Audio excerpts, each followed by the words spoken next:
The Riddle of the Earth, Chapter 10. A Sudden Visitation. Across the Atlantic at the same epoch, Canada was closely connected with Greenland. The geological formation of the North American continent with its schists, clays, and old red sands corresponds, Seuss continues, with the same regions of the Old World.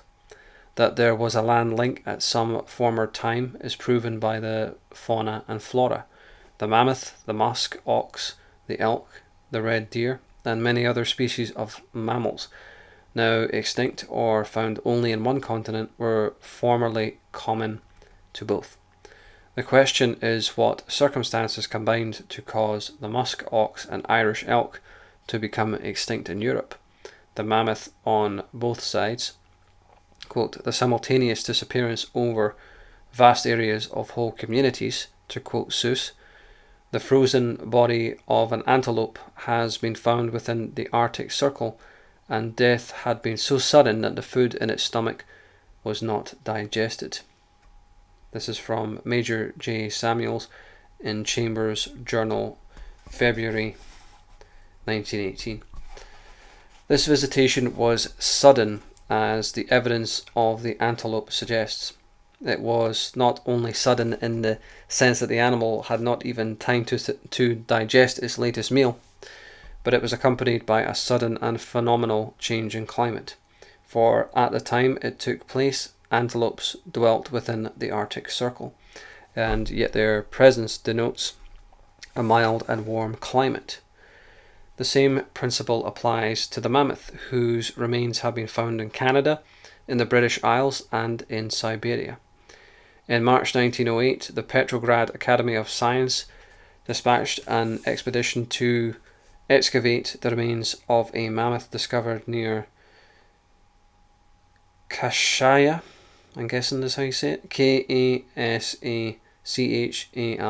Kashaya, in northern Siberia, and the remains were in such an excellent state of preservation, in spite of thousands of years of, quote, cold storage, that a portion of the flesh was salted, cooked, and eaten by members of the expedition.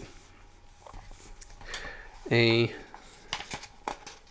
frozen rhinoceros was also found in Siberia, a denizen, as all know, of the hot, steaming jungles. From the condition of the body when found, and from the fact that the blood vessels of the head were discovered by Professor Brandt to be filled with red coagulated blood, the Reverend D. Gaff Whitney maintained that this discovery and others like it, quote, are opposed to all our notions of natural history. The rhino, Phi contended, was drowned and preserved in the ice which immediately formed. There is a hitherto unexplained mystery to account for the presence of and sudden destruction of a great mammal belonging to a tropical climate. He says, we must remember that this expedition took place in comparatively recent times, and that the animal disappeared from North Asia long after the disappearance of man on the earth. Long after the appearance of man on the earth. We are face to face then with a mystery, and it is clear the extinction of the rhinoceros all over Siberia must have been brought about by some unusual and tremendous cataclysm, accompanied by an extraordinary change in climate. Thus perished the Siberian rhinoceros, overwhelmed by a catastrophe, both sudden and tremendous. End quote. Footnote in Chambers' Journal, February 1914. Commenting on the above, Major J. Samuels, in an article concerned with the subject, ascribes the fate of the rhino to the glacial age, and he remarks that whilst the glacial age is a fact, its cause is still a mystery. Quote, by what means the land surface of this globe has been broken up into its present form is another problem. The varied position of boulder stones of all sizes, from hundreds of tons to small pebbles, is a geological puzzle today.